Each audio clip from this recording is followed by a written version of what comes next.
Hi, everyone. I want to show, especially my fellow Arizona loan officers, how to generate a pre-populated loan status update.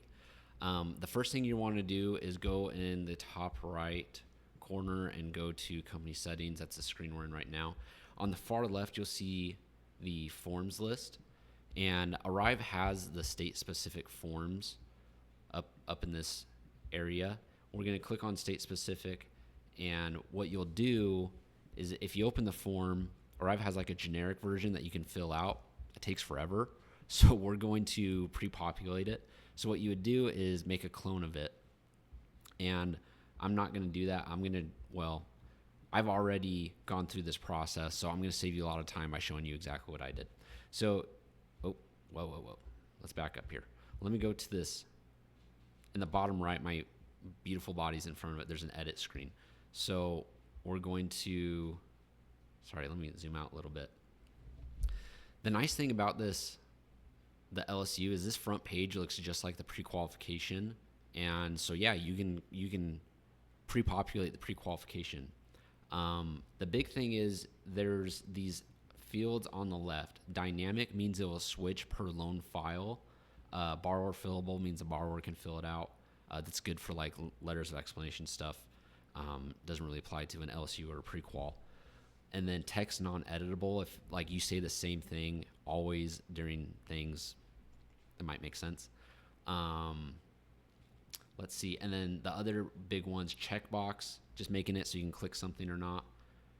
Checkbox, borrower fillable, and I believe signature and date is good. I think the checkboxes can also be dynamic. So no, that one's not. Here we go. The checkboxes are dynamic. Dynamic means it changes per loan. So if the borrower was to fill out during their report that they're a female, that they're Asian or Black or African American or any of this information, it would appear as a checkbox, which really helps us out. Let me delete that widget. So these are the ones I use, and let me zoom in a little bit if I can, so you guys can have an idea. Like, I would just copy and paste this. I guess you can't copy and paste this, but I would go in here, go text dynamic. Yeah, we don't want that one. Sorry. Text dynamic, bring one over, and we do broker name.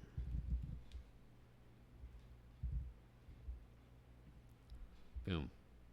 Now you got one. And then instead of continuing to drag them over, what's going to save you time is if you just make a copy and you do primary loan officer name. So anyways, this is going to take some time for you to set up. Honestly, it took me hours to set it up initially, but I hope what I'm showing you right now will save you those hours that I spent. Anyways, scroll down a little bit. Here's a good example. This is our fax number. This would be text non-editable, and this is what I brought over. And you can change the editing. Earlier in this week in Facebook, someone asked, what is the font that Arive uses? And they confirmed that it's Arial. I think they said Impact. No, it's definitely Arial. Anyways, so I like to use Arial. You can go through it. And I'll just go through, like, you'll probably watching this video, pause it, and I hope you'll be doing this thing where you make the dynamic field, you copy it, go to the next one, and keep moving your way down. Then we kind of get to pre-qual information. The nice thing about this is, again, these checkboxes are dynamic, so they can change per thing, and we can look up what they are. So if we type in married, borrower is married. So now it will check that that person's married. And I think we even got unmarried. So I met with Harish a week ago, and we were going over, the pre-qualification. There's issues with the pre-qualification in the LSU and Arive. But knowing this can really help you. That Arive's still going to improve this process, and I'm going to reach out to them and do what I can to help move this along and help them understand clearly the things that they need to do and what would be most helpful.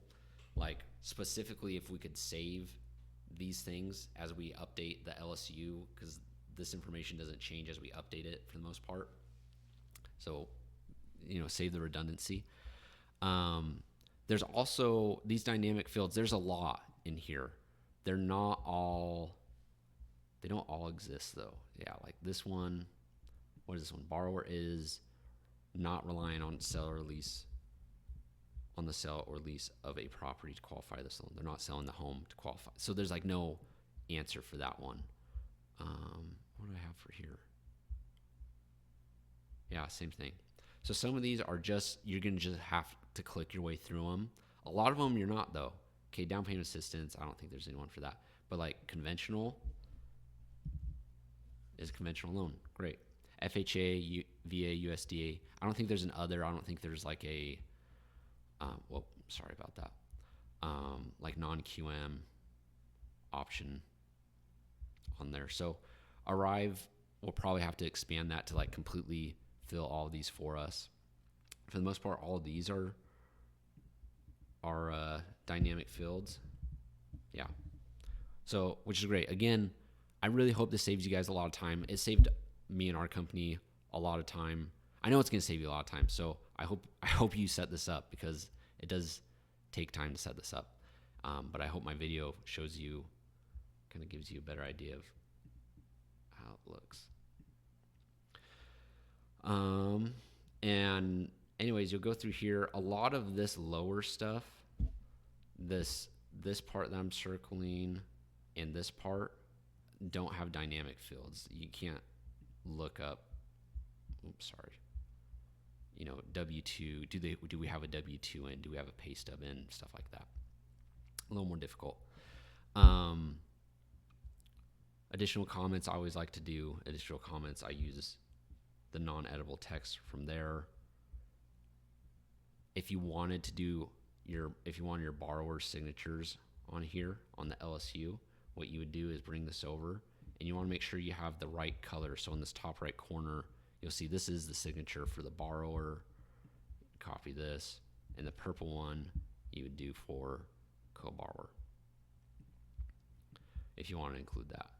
Some people like LSUs to be signed. Anyways, this part of the LSU gets a lot more difficult.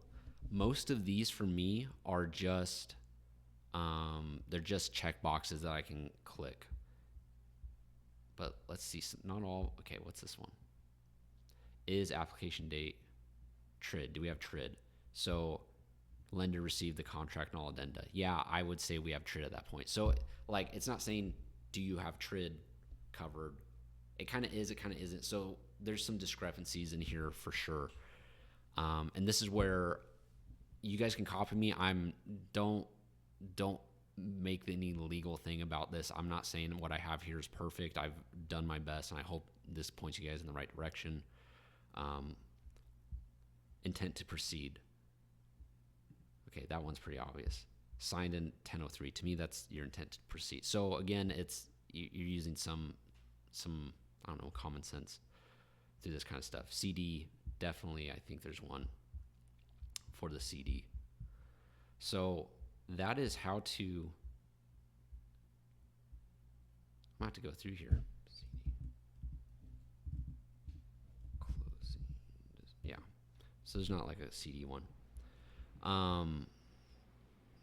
That's how to do it. A lot of these, again, you're just going to have to check them, but if everything else is generated and you have to just check where you're at, it's going to save you a lot of time.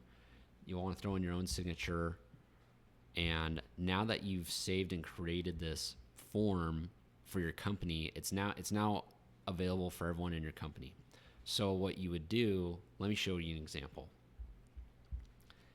If I had a loan that needed an LSU, I would go to disclosure forms here on the left, and I would look up my LSUs. So I just name them after my company. So here's the LSU. And you can see a lot of it generates. I don't actually have, this is just a test application. So some of these you have to click, like they're not relying on the sell. They are relying on seller concessions, not DPA. You know, you kind of have to click your way through a couple of these. And then so now that I see it, I think I set all of these to always be clicked if we have TRID on. And then you can unclick them. If there's no date, I unclick it. So that's the way I do it. Again, I'm not saying I'm perfect. I'm not saying I'm always compliant. I'm just showing you the tech side of stuff. Please don't sue me for trying to help you out. Once we've got all that, we can generate it. And then we're going to sign it. And if you wanted